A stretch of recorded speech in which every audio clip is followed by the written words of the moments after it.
자, 여러분들은 이 세상을 변화시키는 힘이 무엇이라고 생각하십니까?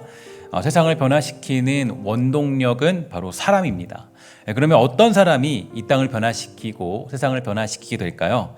바로 하나님의 말씀을 믿고 살아가는 사람들, 그 사람들이 세상을 변화시키는 원동력이 될 것입니다. 지금 이 시대 가운데 가장 큰 빈곤, 그 빈곤이 있다면 바로 말씀으로 살아가고자 하는 영적인 사람들이 점점 줄어들고 있다라는 건데요. 이 땅에는 여러 가지 빈곤들이 있지만 하나님의 말씀을 따라 붙들림 받은 사람들, 이 사람들이 많이 나오지 못하는 것에 큰 문제가 있다고 해도 과언이 아닙니다. 교회 덩치는 커지고 장비는 좋아지고 지식은 굉장히 뛰어나졌지만 이 땅을 움직일 수 있는 영적인 사람들이 많이 사라지고 있다라는 아쉬움이 있죠. 하나님을 잊게 되면 우리가 모든 것을 다 잊어버리게 되는 것입니다. 그리고 우리는 복을 누릴 수 없고 망하는 인생이 된다. 이게 우리가 보고 있는 그런 메시지가 될 수 있는 것입니다. 가장 중요한 것은 하나님을 중심으로 두고 살아가는 그런 인생이 되는 건데요. 하나님을 중심으로 두고 살아가면 우리는 복을 누리게 되고요. 그리고 하나님의 능력을 누리고 살아갑니다. 하나님을 기억하며 삶의 현장에 말씀으로 도전하며 살아가게 된다면 하나님은 우리에게 복을 주는 분이라는 것을 우린 기억할 필요가 있다라는 거죠.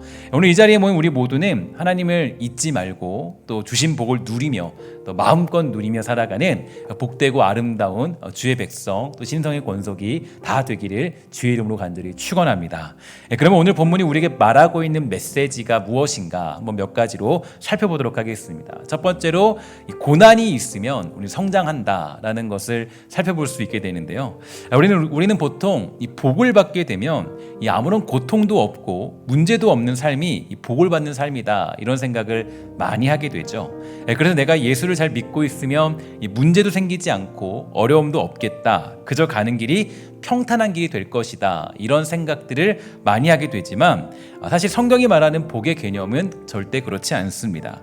성경이 말하는 복은요, 이 갈등이나 어려운 일이 없는 것이 아니라 이 하나님이 원하시는 길로 가는 것, 즉 하나님께서 인도하시고자 하는 선한 길로 가는 것, 그게 바로 이 우리의 가장 큰 복이고 또 하나님이 가장 이 우리들의 신앙을 성숙해 하시는 자리로 가는 게 가장 큰 인생의 복이라고 성경은 우리에게 알려주고 있죠. 예를 들어서 욥은요, 아무런 잘못도 하지 않았는데 이 고난을 당합니다.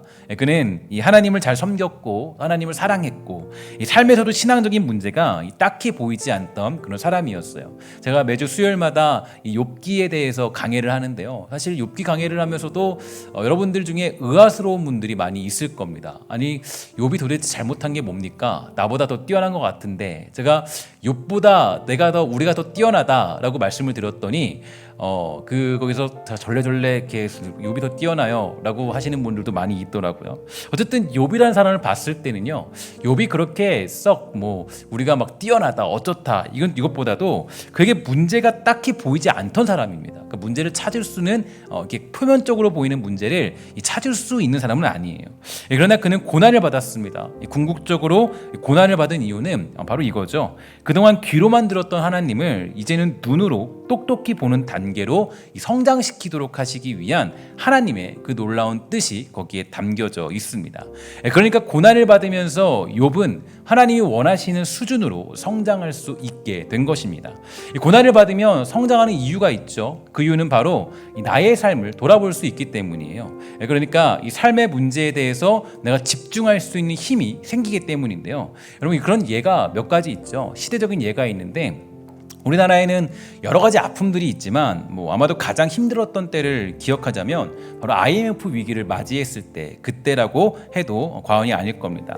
이 IMF 때 정말 많은 사람들이 힘들어했을 것이고 나라는 휘청거렸고 어려웠습니다. 정말 많은 사람들이 직장을 잃었고 사업이 망하기도 하면서 여러 가지 문제들이 발생한 것을 우리는 모두 기억하고 있죠. 그러나 이러한 때 사람들은요, 그 문제의 답이 무엇인가 여기에 대해서 집중하기 시작합니다. 어떻게 그 문제를 극복할 수 있을까? 많은 고민을 하다가 사람들이 이 아주 놀랍게도 이 자기 금을 팔아서, 그러니까 이 집에 있는 금들을 다 팔아서 금 모으기 운동을 벌이게 되었죠. 그러니까 이 국민들이 이 한 마음으로 나라를 생각하는 아주 엄청난 엄청난 일이 벌어지게 된 겁니다. 그러니까 이 고난이 닥쳐오니까 이 고난 속에서 이 나라를 사랑하는 엄청난 일이 이 회복되고 또 나라에 대한 마음이 아주 간절해지고 되었다는 것을 알 수가 있습니다.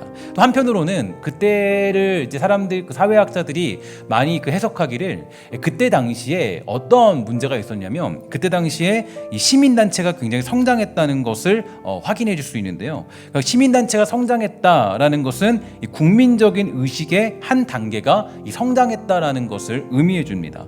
그렇게 IMF라는 언어를 만나니까 그 문제들을 분석하면서 한층 더 이 대한민국 국민들은 성장할 수가 있게 된 것입니다. 여러분, 그 태안에서 기름 유출 사건이 일어났을 때도 마찬가지였죠.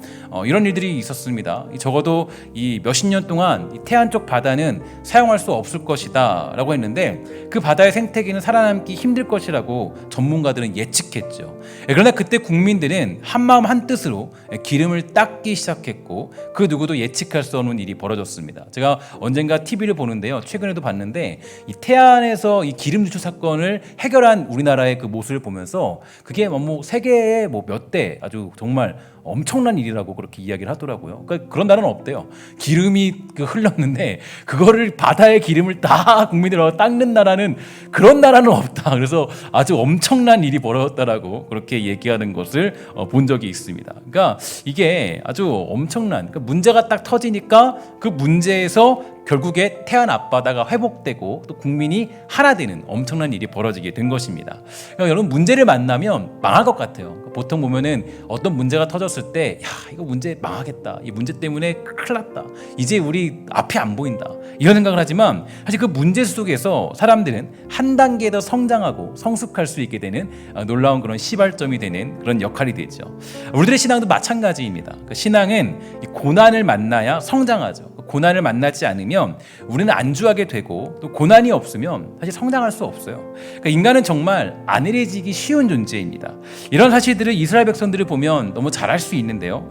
그들이 출애굽을 하게 된 이유는 이 가나안 땅에 들어가자라는 그런 아주 중요한 결의가 있었습니다. 그런데 그 광야 생활도 몇십 년 하다 보니까 익숙해지고 안주하기 시작했어요.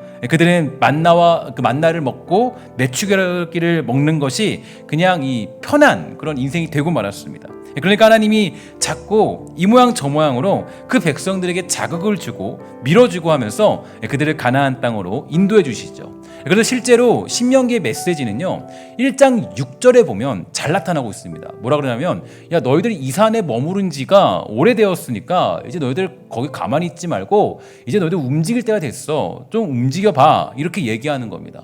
요나도 마찬가지 있습니다. 요나도 이 더위가 찾아왔을 때 이 박넝쿨 하나에 좋다고 거기서 안주하려고 했는데 이게 바로 인간이 가진 특징이죠. 그러니까 우리들은 이 문제가 있어야 성장하고, 우리가 만난 문제와 고난은 우리를 복 있는 사람으로 만들어주는 이 견인차와 같은 역할을 하는 겁니다. 그래서 어떤 문제에 맞닥뜨렸을 때 그 문제를 해결할 수 있는 능력, 하나님이 거기로 우리를 인도하시죠. 그러니까 우리가 예수를 믿고 교회를 다녀도 이 고난과 어려움과 어떤 슬픔, 또 내가 감당할 수 없는 일들이 닥쳐오는 이유는 하나님이 여러분들과 저를 성숙토록 하기 위한 하나님의 뜻이 거기에 담겨져 있습니다.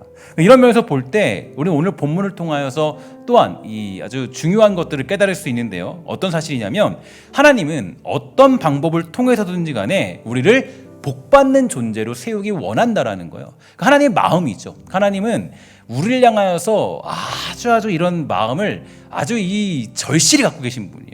그러니까 오늘 우리가 보는 본문을 보면요, 여러분, 이 본문을 보면서 어떤 생각이 들었습니까? 이 본문을 왜 우리가 굳이 읽어야 될까? 조금 더 긍정적인 말을 보면 좋고, 조금 더 좀 힘나는 이야기를 주일 저녁에 하면 좋겠는데, 목사님은 하필이면 왜 신명기의 이 저주스러운 말을 오늘 나누게 될까? 이런 생각을 여러분 할 수 있을지도 모르겠습니다. 그런데 이 본문을 보면 하나님의 협박 아닌 협박이 나타나고 있죠. 야, 너가 성읍에서도 저주를 받고 들에서도 저주를 받을 것이요, 또 내 광주리와 떡반죽 그릇이 저주를 받을 것이요, 들어와도 저주를 받고 나가도 저주를 받을 거다. 이렇게 하면 뭐, 야, 너 어떻게 해도 저주를 받는다, 이 얘기거든요. 이 말을 단순히 그냥 이 말을 읽으면 단순히 너희가 내 계명을 지키지 않으면 망할 거다, 이렇게 들리지만 그런 내용은 아니죠. 그러니까 오늘 우리가 읽은 본문은 이겁니다. 그러니까 너가 너가 나를 잊어버리고 받을 복을 상실하면 어떤 고난을 주어서라도 너희를 복받는 존재로 세우겠다라는 거예요. 이걸 반대로 생각하면 돼요. 그러니까 왜 하나님이 이 얘기를 하셨느냐, 왜 이렇게 하셨냐면 이거예요. 난 어떻게 해서든지 간에 어떤 방법을 다 동원해서든 간에 난 너가 복받기를 바란다. 하나님의 마음이라는 거예요. 그러니까 하나님의 마음은 이렇게 생각하시면 돼요. 그러니까 내가 지금 당하는 모든 것들, 그 모든 걸 통해서 하나님은 우리를 복받는 존재로 만들기 원하신다. 하나님의 결론적인 말씀입니다. 어떤 고난을 줘서라도 나는 너가 복받는 복의 통로, 축복의 통로가 되길 원한다. 하나님의 마음이에요. 어렸을 때 아이들이 가장 듣기 싫은 말이 뭘까요? 어떤 걸까요? 당연히 단연 1위는 공부해라 이거겠죠. 공부해라. 이 부모님들은 공부를 잘 안 하면 벌을 주기도 하고 때리기도 하고 화를 내기도 하죠. 아이들은 생각합니다. 부모님이 도대체 나에게 왜 나를 이렇게 공부를 하라 그러냐, 왜 화를 내는지 모르죠. 왜 저렇게 엄마가 난리를 치고 화를 내는지 불만이 가득합니다. 그럼 우리 생각해 볼게요. 왜 우리는 그렇게 자녀들에게 열을 내서 공부해라 얘기하는 걸까요? 그렇게 해서라도 내 자녀가 내 삶을 조금 더 윤택하게 누리게 만들기 위해서 우리는 그렇게 이야기하는 겁니다. 이게 바로 자녀가 이해할 수 없는 부모의 마음이에요. 자녀는 이해 못하죠. 왜 자꾸 공부하라 그러는지 이해 못하죠. 그러나 부모의 마음은요, 그 자녀가 어떻게 해서든지 간에 이 공부를 통해서라도 자기 길을 만들기 원하는 거예요. 남녀가 연애를 해도 여러 가지 약속을 합니다. 약속을 하는데 약속이 무서워요. 약속이 때로는 나는 사랑해 이렇게 얘기를 하지만 약속에 이런 약속이 담겨 있어요. 너 다른 사람 만나면 알아서 해. 아니면 다른 여자한테 문자라도 한번 보내면 너 평생 솔로로 살 거야. 이런 식으로 저주를 한다던가. 이건 상대방을 미워해서가 아니라 어떤 방법을 통해서든지 간에 내 옆에 두겠다라는 강력한 의지가 거기에 담겨 있다라는 거예요. 그러니까 오늘 우리가 보는 본문도 하나님의 마음을 알지 못하면 이 본문을 절대 이해할 수 없어요. 이렇게 무섭고 잔인하게 말씀하시는 하나님, 왜 하나님 무서운 분이시지?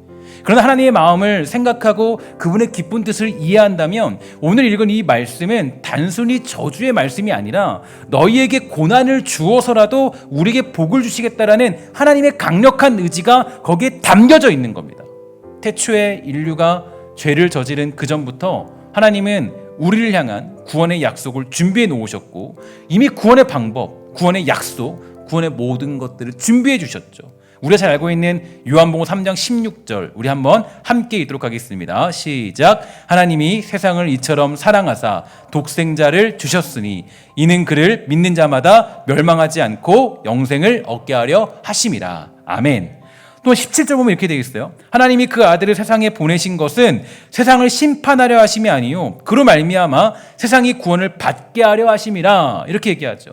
하나님은 우리를 사랑하시는데 그 아들을 이 땅에 보내실 만큼 우리를 사랑하시는 분이십니다. 그러니까 우리를 사랑하시니까 우리가 복받는 자리에 서기를 원하시고 성장하기를 원하시고 귀로만 듣던 하나님을 눈으로 똑똑히 보는 그 단계까지 가기를 주님은 원하시는 거예요. 하나님의 마음이에요. 이렇게 협박을 통해서라도 너 만약에 나를 섬기지 않으면, 너 만약에 나를 정말 찾지 않으면, 너가 만약에 나를 잊어버리면 너는 망할 수밖에 없어 라고 하나님이 협박하시는 거예요. 어떻게 보면 그 협박 가운데 너가 만약에 그렇게 하지 않으면 너가 복을 받지 못하니까 너는 당연히 나를 섬기며 살아야 돼. 하나님 아버지의 마음이에요. 엄마가 너 공부 안 하면 너 오늘 알아서 해 이렇게 한다고 해서 엄마가 자녀를 미워하는 건 아니죠. 얼마나 사랑하는 마음이 가득해요. 하나님이 지금 얘기하시는 거예요. 이걸 통해서 너를 막 정말 죽이겠다. 사실 그렇지 않아요. 하나님은 이걸 통해서 뭘 하기 원하시냐면 결국에는 내가 너를 복 있는 존재로 세워내겠다. 하나님의 마음이에요. 그러니까 이게 우리는 이 하나님의 마음이 어떤 건지를 깨달아야 돼요. 하나님의 이 사랑을 우리는 다시 한번 깊이 생각할 필요가 있습니다. 이 하나님의 사랑을 생각하게 될 때 우리는 무슨 문제를 만나고 어떤 고난을 만나고 어떤 일을 만난다 할지라도 우리는 그것을 뚫고 지나갈 수 있는 강력한 그런 돌파력이 우리에게 생기게 되는 거죠. 한때 유행했던 이 심리학적인 용어가 있습니다. 많은 사람들이 사용했는데요. 이 회복 탄력성이라는 심리학적인 그런 용어를 여러분 들어봤을 겁니다. 회복 탄력성이란 크고 작은 다양한 역경과 시련과 실패를 오히려 도약의 발판으로 삼아서 더 높이 튀어오르는 마음의 근력, 이걸 의미하죠. 그래서 저도 이 청소년학을 배울 때 이 회복 탄력성에 대해서 굉장히 많은 연구를 진행했던 그런 시간들이 있었어요. 그러니까 이 물체마다 탄성이 다르듯이 이 사람마다 그 탄성이 다르다는 건데, 역경 때문에 밑바닥까지 떨어졌다가도 각자 가지고 있는 회복 탄력성에 따라서 어떤 사람들은 원래 있었던 위치보다 더 높은 곳까지 올라가고 어떤 사람들은 더 낮은 곳까지 떨어진다는 거예요. 쉽게 말해서 여러분, 우리 그 공중에서 딱 튀기면 제일 높이 올라가는 공이 어떤 공이에요? 보통 여러분 뭐 큰 공 말고 있죠? 얌체공 들어보셨어요? 얌체공 딱 튀기면 몇 층까지 올라가요. 그죠? 튀기면. 그리고 또 뭐 골프공도 제가 보니까 딱 치면 굉장히 높이 올라가더라고요. 그러니까 여러분, 이게 쉽게 말해서 얌체공, 뭐 골프공 이런 거 한번 치면요 엄청나게 올라가는 거예요. 탄력성이 좋다라는 거죠. 그러니까 바닥에 세게 던지면 튕겨 올라가서 엄청나게 높이 올라가는데, 바로 이런 게 뭐냐, 이 회복 탄력성이라고 생각하면 쉬워요. 그러니까 이것은 이 고난을 만나고 문제를 만났을 때 그것을 회복하고 극복하는 능력을 얘기하죠. 그런데 이것을 보니까 이 회복 탄력성이 아주 이 지수, 이 회복 탄력 지수가 높은 사람들의 특징이 있대요. 세 가지 정도로 요약할 수 있는데, 첫 번째로는 이들에게는 한 사람 이상의 사람들이 있었다는 겁니다. 그러니까 이거를 우리가 이 보호 요인이라고 얘기하는데, 그러니까 자신을 지지하고 걱정하는 한 사람, 그러니까 뭐 할머니, 할아버지, 어머니, 아버지, 선생님, 이웃, 뭐 그 사람이 누구든지 간에 자신을 믿고 있는 그 한 사람, 용기를 주면서 조건 없는 사랑을 주는 그 한 사람, 그 한 사람이 있을 때 그 사람이 아주 회복 탄력성이 높다라는 거예요. 그러니까 이게 이 보호 요인이라는 게 굉장히 중요해요. 그래서 이 보호 요인이 아주 강하게 많이 연결되어 있으면 무슨 일을 만나도요, 이 아이가 그 연구 결과에 따르면 어떤 아이들은요, 이 보호 요인이 있으면 무슨 일을 만나도 이 아이가 탈선하지 않아요. 근데 이게 없으면, 이런 어떤 지지하는 사람들이 없으면요, 아주 작은 일을 만나도 탈선의 길로 가게 되더라고요. 되게 이게 너무 놀라운 거예요. 그러니까 회복 탄력성도 마찬가지죠. 그러니까 만약에 누군가 지지하는 사람, 나에게 용기를 준 사람이 있으면 이 사람이 어떤 사람인지 간에 무슨 일을 만나도 다시 돌아올 수 있는 은혜가 있다라는 거예요. 두 번째 특징은, 어떤 사람이 이 지수가 높냐? 긍정적인 마인드를 가진 사람들. 그러니까 마음에 긍정이 있는 사람들. 예를 들어서 우리 어떤 사람은 이 목이 마를 때 이 컵에 들어있는 반도 안 되는 물을 보면서요, 야, 컵에 물이 반밖에 없네, 이렇게 말하지만 어떤 사람은 이렇게 얘기하죠. 컵에 물이 반이나 있네, 이렇게 얘기해요. 다르죠? 완전 다른 거예요. 그러니까 관점이 다른 거예요. 어떤 사람은 이게 모든 걸 부정적으로 표현하고 부정적으로 얘기하지만, 누군가는 이걸 가지고 아주 긍정적으로 표현하는 거예요. 그러니까 긍정적인 사람은 회복 탄력성이 높다라는 결과가 있습니다. 그러니까 이런 사람은 어떤 문제를 만나도 그 문제를 풀어내는 힘이 있다 그래요. 세 번째로는 건강한 인간관계를 맺을 수 있는 소통 능력이 있는 사람, 이 사람이 회복 탄력성이 좋더라, 이렇게 해석해주고 있습니다. 그러니까 주변 사람들에게 긍정적인 에너지를 뿜으면서 원활한 대인관계를 맺는 사람들은 어떤 문제를 만나도 그 문제 속에서도 강한 힘을 발휘해서 성장하게 된다라는 그런 내용이 담겨져 있습니다. 그러면 이 세 가지 특징 중에서 가장 중요한 거는 어떤 걸까요? 아까도 제가 말씀드렸지만 바로 첫 번째 특징이에요. 그러니까 첫 번째, 그 나를 지지해주고 나를 사랑해주고 나를 응원해주는 그 사람을 발견할 수 있고, 그런 사람들이 많이 내 옆에 존재한다면, 그러면 이 사람은 정말 그 어떤 어려운 환경에서 자란 사람이라고 할지라도 문제 속에서 강하고 건강하게 자랄 수 있다라는 겁니다. 그러니까 우리가 그런 관계들이 많이 있으면 정말로 행복한 거죠. 특히 교회 공동체가, 저는 그런 공동체가 되어야 한다고 생각해요. 그리고 우리 교육부서도 마찬가지입니다. 교육부서도 늘 생각할 때 우리 특별히 어린아이들이나 청소년부 이런 친구들 보면요, 굉장히 탈선할 수 있는 위험이 많이 있지 않습니까? 그때 우리 전도사님, 또 교사, 또 우리 아는 또 많은 친구들, 또 여러분 집사님들, 이런 분들이 뭘 하셔야 돼요? 그 지지자가 되어야 돼요. 응원자가 되어야 돼요. 그러면 이 아이들이 탈선한 길을 만나도요, 탈선의 길을 가지 않아요. 다시 돌아와요. 고난을 만나도 다시 회복할 수 있는 은혜가 있다고요. 그러니까 이 어떤 이 자기를 지지해주는 그런 사람을 발견하면 아주 중요한 거. 이게 있으면 무슨 고난을 만나도 다시 회복할 수 있는 은혜가 있는 거예요. 제가 이것을 강조하는 이유가 있어요. 자, 그러면 우리가 어떻게든지 간에 우리를 복받는 존재로 만들고자 하는 우리를 향한 무한하신 하나님의 사랑과 결연한 그분의 의지를 깨닫게 된다면 어떻게 될까요? 우리는 어떤 고난과 문제 가운데서도 승리하는 삶을 살아갈 수 있게 되는 거예요. 그러니까 우리가 하나님의 사랑을 발견하는 게 중요하죠. 그 사랑을 깨달으면 내가 매일같이 말씀을 통해서 왜 우리가 매일같이 말씀을 묵상해야 돼요? 왜 우리가 매일같이 기도해야 돼요? 우리가 말씀 하루 일주일에 한 번만 보면 되는 거 아니에요? 아니, 그렇지 않아요. 왜 매일같이 말씀을 묵상해야 되고 왜 매일같이 기도를 쉬지 않고 감당해야 되냐면요, 말씀과 그 기도를 통해서 나를 사랑하시는 그 하나님을 발견할 수 있기 때문이에요. 나를 구원하실 그 하나님의 놀라운 사랑을 나에게 오늘도 끊임없이 말씀하시는 그 하나님을 발견할 수 있기 때문에 우리는 끊임없이 기도와 말씀들을 쉬지 않고 우리는 해야 하는 것입니다. 그리고 그 사랑을 알게 되면 문제 속에서 강하고 고난 속에서 성숙하게 되는 힘을 가지게 되어 진정한 복이 무엇인가에 대하여 한층 더 가까이 갈 수 있는 신앙적인 성숙을 얻을 수 있게 되는 것입니다. 여러분, 돌아오는 한 주 동안 하나님의 사랑을 매일같이 느끼게 되는 은혜와 축복이 있게 되기를 주의 이름으로 간절히 소망합니다. 열매가 풍성하다는 뜻을 가진 제가 굉장히 좋아하는 예화인데, 이 폴리캅이라는 사람이 있었습니다. 이 사람은 사도 요한의 이 제자였죠. 그리고 소아시아 서문학교의 이 감독이 되었는데요. 그는 156년경쯤 순교하게 됐죠. 당시에 로마를 통치하던 황제로 인해서 기독교 박해가 심각하게 일어났고, 아무런 이유 없이 기독교인들을 겁주기 위해서 몇 명의 기독교인들을 처형하기로 결정합니다. 이때 잡혀간 사람이 누구였냐? 폴리캅이었어요. 결국 그는 원형 경기장으로 끌려가게 되었는데, 이때 서머나의 총독으로 있던 사람 이 폴리캅을 그 사람은 이 폴리캅을 존경하고 있었기 때문에 그를 살려주려 하죠. 서머나 총독은 이 폴리캅에게 말합니다. 그대의 나이를 좀 생각해 보시오.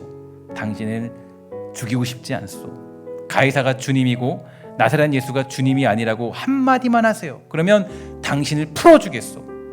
경기장에 운집한 사람들도 이 폴리캅을 향해 소리 질렀습니다. 그리스도를 욕하고 자유를 얻으라. 그러나 폴리캅은 총독에게 분명히 말했습니다. 86해 동안 나는 그분을 섬겼습니다. 그분은 나에게 나쁘게 하신 적이 한 번도 없어요. 그런데 어떻게 나를 구원하신 나의 왕을 내가 욕하고 저주할 수 있겠습니까? 총독은 소리 질렀어요. 만일 그대가 회개하지 않는다면 맹수들에게 던져질 것이요. 폴리캅 말합니다. 맹수들을 부르시오. 우리는 악한 것을 받아들이기 위해서 선한 것을 회개하는 일은 하지 않습니다. 그리고 이 악한 세상에서 의로운 세상으로 돌아가니 내게 얼마나 좋은 일이겠소. 총독은 고개를 저어요. 그대가 맹수를 무시하니 끝까지 뉘우치지 않으면 불에 타 죽으리라. 폴리캅은 담대히 전하죠. 당신은 1시간 타다가 잠시 후면 꺼지는 불로 나를 위협하지만 믿음이 없는 자들에게 예비되어 있는 영원한 형벌의 불은 전혀 모르고 있습니다. 뭘 지체하는 것이요, 속히 시행하시오. 이 순교하는 사람들의 일화를 보면요, 모두가 의연하게 죽음 앞에 서게 된 것을 알 수가 있죠. 여러분, 성경에 잘 알고 있는 스데반 집사님도 그 순교의 순간 속에서 살기 위해 발버둥 치다가 죽는 것이 아니라 그 사람들을 용서하며 죽음을 맞이합니다. 순교라는 건 죽음이라는 인생의 가장 큰 문제를 뛰어넘는 거예요. 세상에 어떤 문제가 죽음이라는 문제보다 클 수가 있겠습니까? 죽음보다 큰 문제는 없어요. 그러나 예수를 온전히 믿고 핍박 속에서 순교한 모든 사람들은 그 죽음이라는 문제를 다 뛰어넘었습니다. 어떻게 이런 일이 가능하게 될까요? 여러분, 우리는 어떻게 하면 모든 사람들이 두려워하는 죽음의 문제를 뛰어넘고 우리는 영원한 천국만을 바라보며 살아갈 수 있을까요? 폴리캅은 말했습니다. 그분은 나에게 나쁘게 하신 적이 한 번도 없어요. 그런데 어떻게 나를 구원하신 나의 왕을 내가 욕하고 저주할 수 있겠습니까? 바로 변함없는 하나님의 사랑을 깨달았기 때문입니다. 변함없는 하나님의 사랑. 이게 바로 우리가 이 땅에서 승리하는 가장 큰 방법이에요. 하나님의 사랑을 깨달으면 여러분, 우리는 이 땅에서 두려울 게 없어요. 하나님의 사랑을 깨달으면 우리는 무서울 게 없어요. 하나님의 사랑이 우리를 지지하고 받쳐주고 있다면 우리는 무섭고 두렵고 떨릴 것이 없어요. 하나님의 사랑이 여전히 우리를 붙들고 있고, 하나님의 사랑이 여전히 우리를 인도하고 있고, 그 사랑은 여전히 우리와 함께하고 있기 때문입니다. 저는 사랑하는 우리 백성들이 우리 오늘 하루를 살아갈 때, 한 주를 살아가고 나의 평생을 살아갈 때 우리를 사랑하신 예수 그리스도의 십자가의 사랑을 가슴속 깊이 품고 살아가는 복된 성도 되기를 주의 이름으로 간절히 축원합니다. 우리 그 사랑 외에 우리가 더 깨닫고 더 원할 게 무엇이 있겠습니까? 제가 아까 9시 예배 때 그 민수기 말씀을 전하지 않았습니까? 근데 그때 그 말씀을 듣던 한 사람이 저와 대화를 나누면서 이렇게 얘기를 해요. 야, 정말 이스라엘 백성들이요, 너무나도 참 이상한 걸로 하나님께 불평하대요. 부추 못 먹고, 마늘 못 먹고, 참외 못 먹고, 오이 못 먹은 걸로 불평하대요. 저한테 그렇게 연락이 왔어요. 그걸 보면서 자기 그걸 보면서 너무 찔렸다는 거예요. 너무 마음에. 그걸 보면서 참, 그래서 정말 난 다 받았는데 받은 게 너무 많은데 불평하는 거 보니까 너무나도 별거 아닌 걸로 불평하는 자기 모습을 봤다는 거. 우리는 하나님의 사랑을 너무 크게 받았잖아요. 그 사랑이면 우린 되는 거잖아요. 하나님의 사랑을 우리가 회복하면 되는 거잖아요. 여러분, 교회 우리가 신성교회 하면 떠오르는 건 하나님의 그 피 묻은 십자가의 사랑, 그 사랑 하나면 되는 거고, 우리가 이 강단에서 선포되는 메시지는 하나님의 사랑이 선포되면 그 사랑이 바로 우리의 마음을 채우고 우리 가운데 강물같이 흐르는 하나님의 놀라운 은혜가 우리를 아주 휘어 감는 것입니다. 그게 우리의 전부예요. 변함없는 그 사랑을 깨달을 때 우리는 어떠한 고난과 어떠한 아픔과 어떤 어려움 속에서도 승리하는 능력을 가지게 되는 거예요. 이게 우리가 가지는 유일한 신앙 아니겠습니까? 폴리캅이 왜 순교했어요? 스테반 집사님이 왜 순교했습니까? 왜 수많은 사람들이 그 화형을 당하면서, 그 사자밥이 되면서, 그 모든 원형 경기장에서 수많은 고통과 고난을 당하면서 아직도 그 많은 사람들이 북한 땅에서 저 먼 나라에서 순교당하며 살아가고 있습니까? 하나님의 사랑이 너무 크기 때문이 아니에요. 그 사랑이 그 사랑이 너무 커서 내가 어떻게 할 수 없어서, 나를 구원하신 그 사랑이 너무 커서 내가 감히 어떻게 할 수 없어서, 그 사랑이 너무 커서 내가 감히 어떻게 감당할 수 없어서. 그게 우리가 가지고 있는 가장 큰 복이 아니겠습니까? 하나님은 우리들을 절대로 포기하지 않으세요. 그러니 여러분들도 여러분들의 인생을 포기하지 마시기를 주의 이름으로 간절히 축원합니다. 하나님의 사랑이 여러분들을 포기하지 않는 이상 우리들도 내 인생을 마음대로 포기할 수 없습니다. 하나님이 여러분들의 인생을 버리지 않는 이상 우리들도 우리들의 인생을 절대 버릴 수 없고, 하나님이 우리 교회를 포기하지 않는 이상 우리도 우리 마음대로 우리 교회를 포기할 수 없습니다. 그게 하나님의 사랑이기 때문이에요.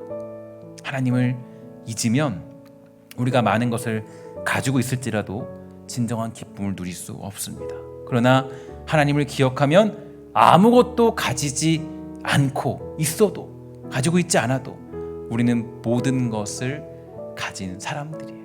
이게 우리가 가지는 신앙의 고백 아니겠습니까? 바울은 우리에게 말해줬죠. 뭐라 그랬어요? 근심하는 자 같으나 항상 기뻐하고, 그렇죠? 가난한 자 같으나 많은 사람을 부유케 하고, 아무것도 없는 자 같으나 모든 것을 가진 자로다. 이게 사도 바울이 우리에게 알려준 신앙의 고백입니다. 여러분, 우리가 이 땅을 살아갈 때 우리 너무 하나님 앞에 때로는 하나님의 사랑보다 더 많은 것들을 요구할 때가 너무 많아요. 하나님의 사랑이면 되는데, 나를 구원하신 그 사랑이면 되는데, 하나님의 그 사랑이 나를 정말로 춤추게 만들고 나를 살게 만드는데 우리는 너무나도 세상적인 것들에 끌려다닐 때도 많이 있습니다. 우리 사랑하는 여러분, 축복하는 것은 우리 여러 가지 상황들을 만나도 나를 구원하신 하나님의 사랑을 깊이 깨달으시고, 또 이 땅의 어떤 고난과 역경 속에서도 나를 절대로 포기하지 아니하시는 하나님의 사랑을 붙잡고 하루하루 살아가는 소망의 백성들 되기를 주의 이름으로 간절히 부탁을 드리겠습니다. 오늘 하루도 힘내시고 돌아오는 주일도 우리 하나님의 사랑 앞에 우리 아주 힘차게 살아가고 다시 한번 하나님이 주시는 놀라운 사랑을 깨닫고 하루하루 살아가는 아름답고 복된 사랑하는 신성의 권속 모두가 다 되기를 주의 이름으로 간절히 부탁을 드리겠습니다.